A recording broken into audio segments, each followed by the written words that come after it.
Oh, hurry up, Betty. We can't leave him standing around with Kathy any longer. She's already had him for 30 hours and however many continents.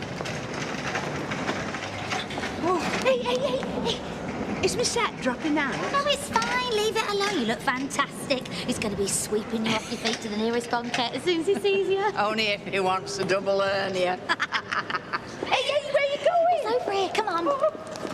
Now, the plane landed at 13:50. That's you messing about with that silly icing. Well, he won't eat a fruit cake without icing. Hey, what if customs have nabbed him? What for? Excuse me, sir. Do you mind if we look under that moustache? Oh, here they come. Oh, hey, 30-odd hours sat next to my Seth. Oh, that poor girl.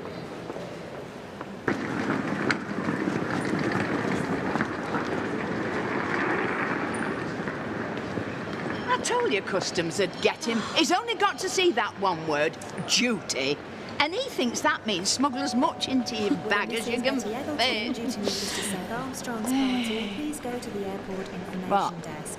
Mrs. Betty Eggleton, due to meet Mr. Seth Armstrong's party, please go to the airport information What's desk. going on now? I don't know. Maybe it's a passport thing or something. Could be anything. Hey, you don't think he's missed the plane and forgot to tell us? Oh, no. Kathy would have phoned us. Come on, it's over here. Oh, I only wanted him home, and he's even making a pig's ear of that. Can they not just tell us what's going on? He doesn't know, does he?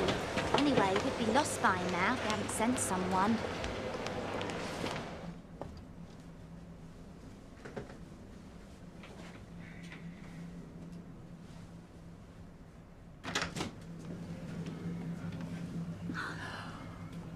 Kathy, Lord!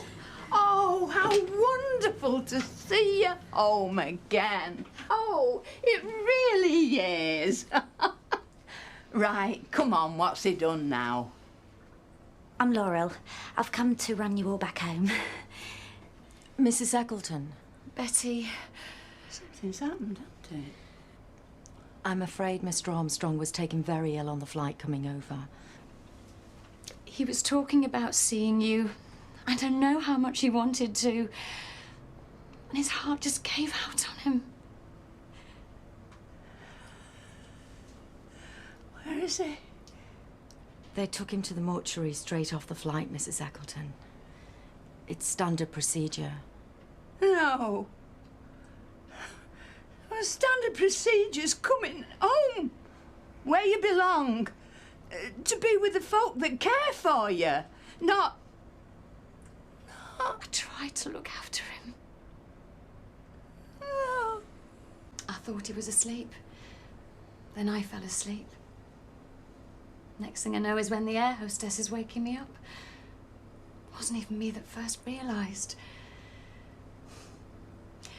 I remember us flying over the Alps and Seth saying, "I'm impressed, Kathy, love, but it's not Yorkshire, is it?" That was all he... No, then he said, "I'll just get my head down for 5 minutes." It wasn't even poorly. I mean, has he been getting up? Stretching, walking about? There will obviously be checks made in regard to deep vein thrombosis, madam. No, it wasn't like that. He was... Look, would it not be better if we got Mrs. Eggleton home now? I'm sure it would, once we sorted a few things out here.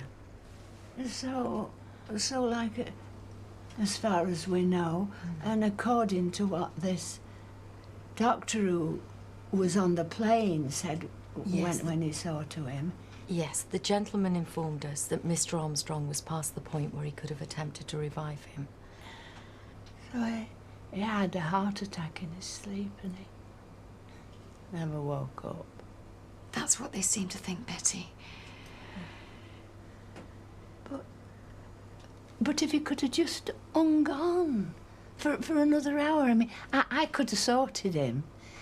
Because he just needed to come home, that's all. He was coming home to you, Betty. That's what he wanted. And I expect he fell asleep thinking of all the stories he was going to tell you, so you were with him. I'm sure you were. No. He was up there dying on that plane. And I was down here worrying about me cakes and me stupid hairdo. Hey, come on, let's get you home. Right, you just tell me what I need to do. Right, we'll get ourselves organised.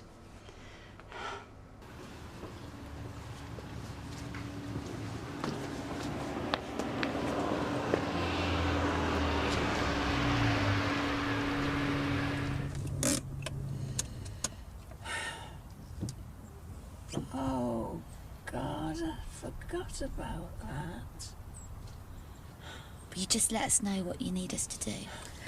I don't mind going in and... No. I just need a bit of a wash, sort myself out, and then I'll go in. If there's aught needs saying, I'm the one that should say it. There's no need upsetting yourself even more. Even more than what? Seth's dead. How much more upset can I get? Are you sure you want to do this, Betty? Do you want to argue with me?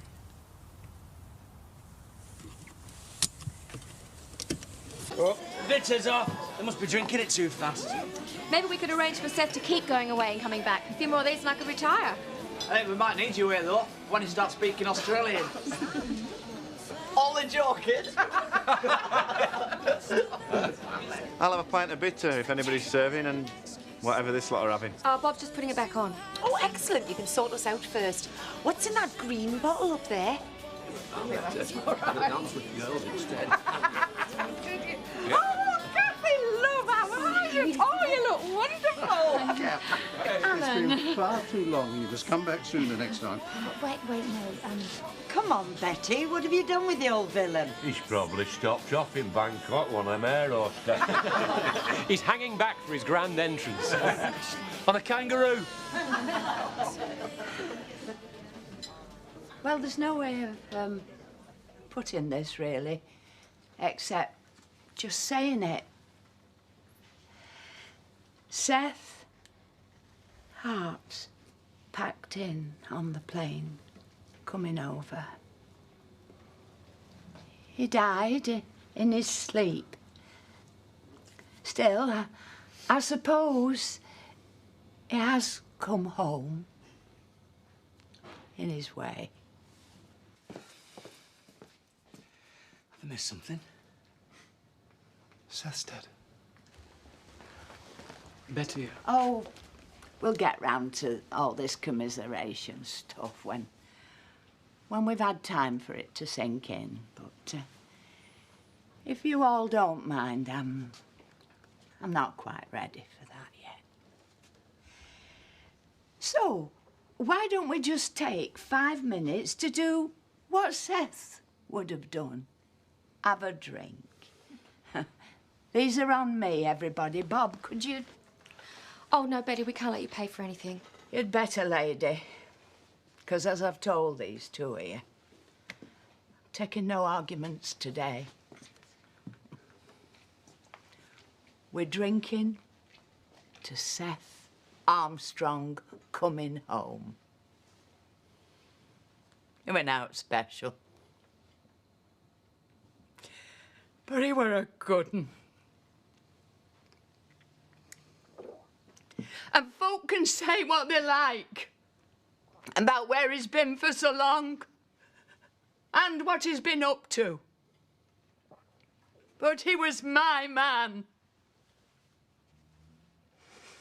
And he always will be.